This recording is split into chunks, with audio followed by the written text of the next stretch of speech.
Abrasi tidak pernah terjadi di desa Kohot atau desa sekitarnya.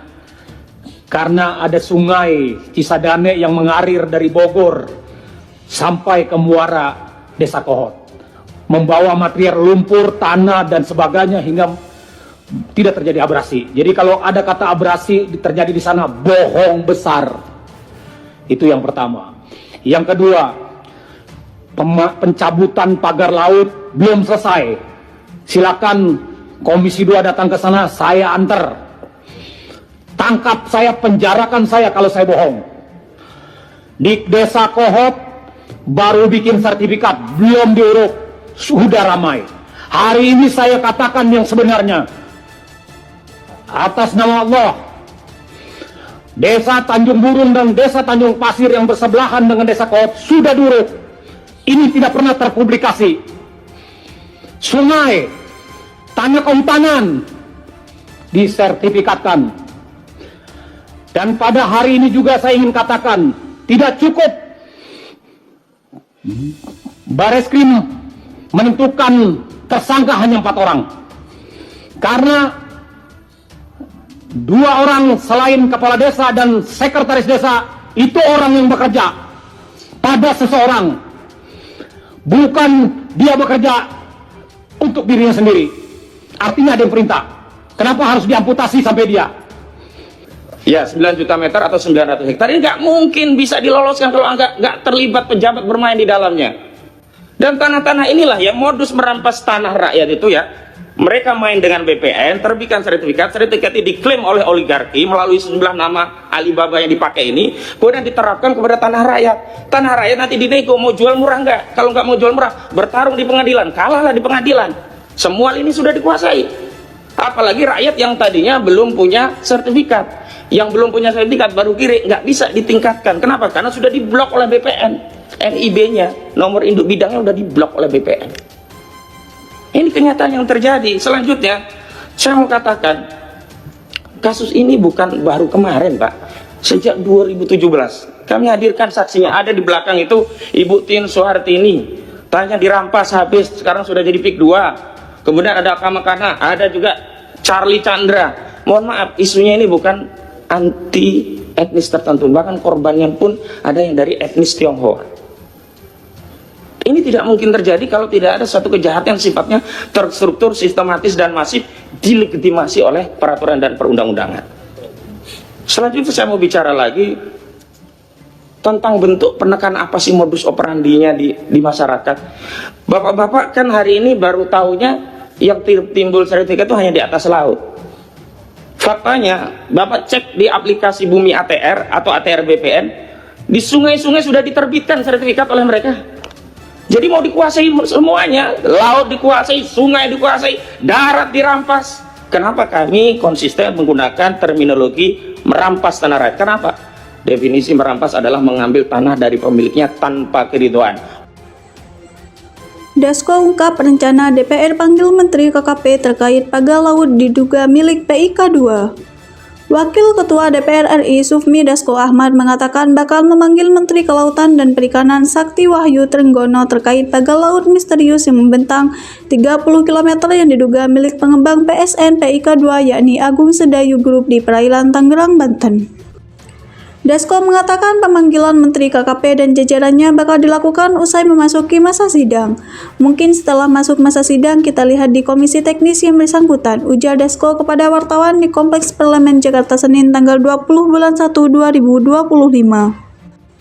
Dasko mengatakan dirinya sudah bertanya langsung kepada Menteri KKP mengenai pagar laut yang bakal dibongkar. Kata dia pembongkaran bakal dilakukan dalam waktu 20 hari.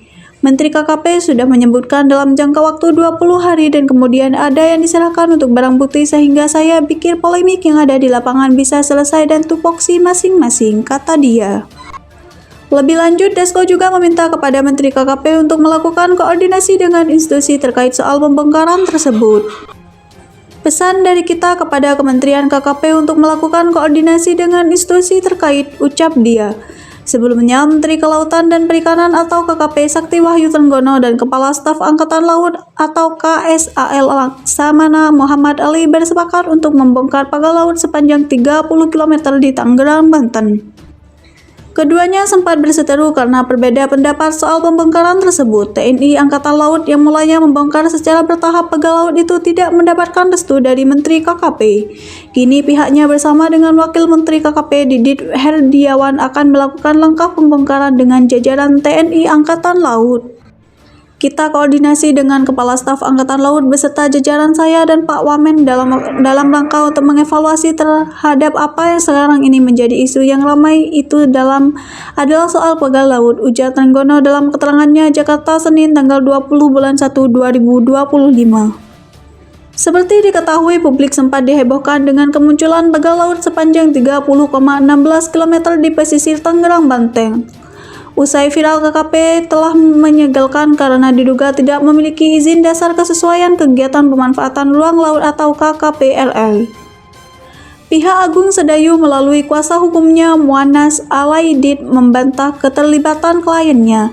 Dia memastikan perusahaan milik konglomerat Sugianto Kusuma alias Aguan tak pernah melakukan tindakan yang menghalangi akses masyarakat termasuk nelayan ke sumber daya laut.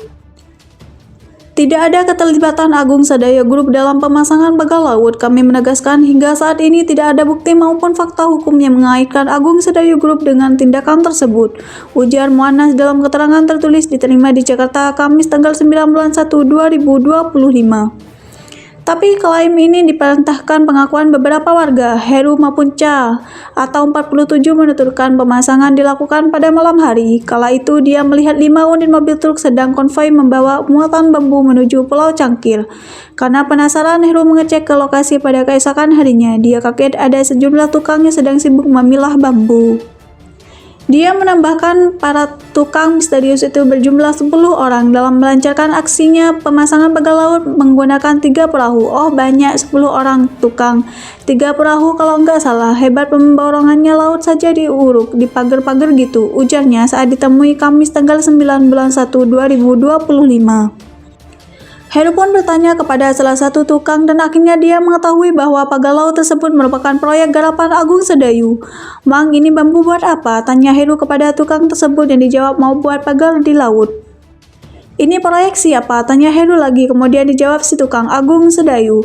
Secara terpisah, koordinator tim advokasi melawan oligarki rakus perampasan tanah rakyat atau TAMOR RPTR Ahmad Khozinuddin membeberkan pemasangan pagar laut ini melibatkan warga sekitar. Dia menyatakan dalam proses pengembangan PSN PIK 2, Aguan memiliki orang kepercayaan bernama Ali Hanafiah Lijaya.